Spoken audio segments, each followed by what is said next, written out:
Question number 5, we'll start with Mary Lou. And the question is, do you support programming that includes diversity, equity, and inclusion, and social and emotional learning in CUSD? In Chandler. Go ahead and finish, I'm sorry. So once again, the question is, do you support programming that includes diversity, equity, and inclusion, and social and emotional learning in CUSD? Why or why not? I do support the diversity and social emotional learning in Chandler because it's such a very diverse community. We have the large Hispanic community. We have the high school kids that feel that they're not being heard, whether it's the LGBTQ community, and I feel that there's programs out there, and I think we just need to work on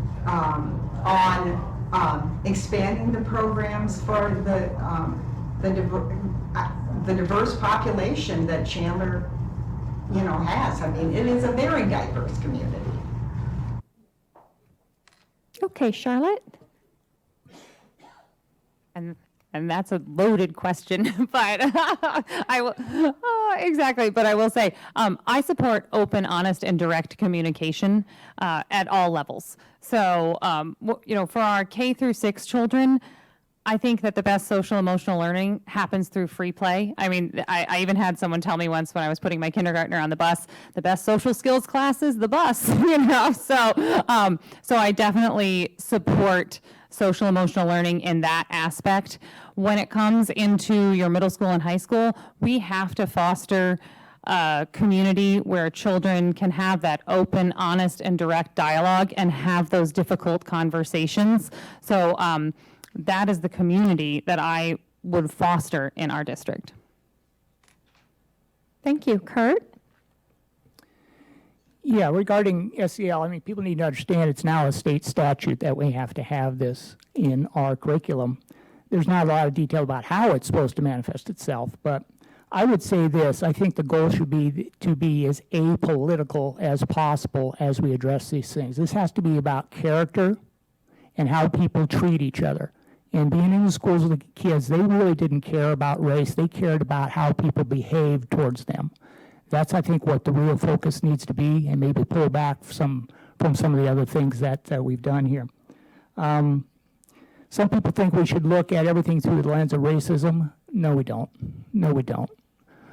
We should look at things through the way that people treat each other in their daily lives. Thank you. Thank you, Kurt. Laura?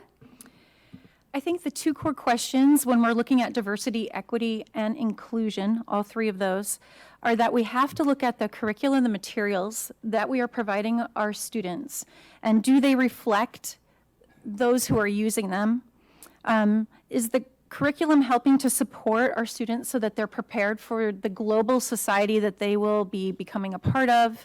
If they are not already experiencing people from all around the world, they will be probably in their future. And then secondly, we need to look at, do we have staff members that reflect the variety of backgrounds and experiences of our students? And one more thing to add on to this is inclusion also includes students who have learning disabilities and have intellectual disabilities. And we need to be continually striving to improve their instruction, to give them opportunities to be included in the general curriculum as much as possible, as well as providing all the needs that are there for our gifted students as well. Thank you. And Patty? Absolutely to all of the above.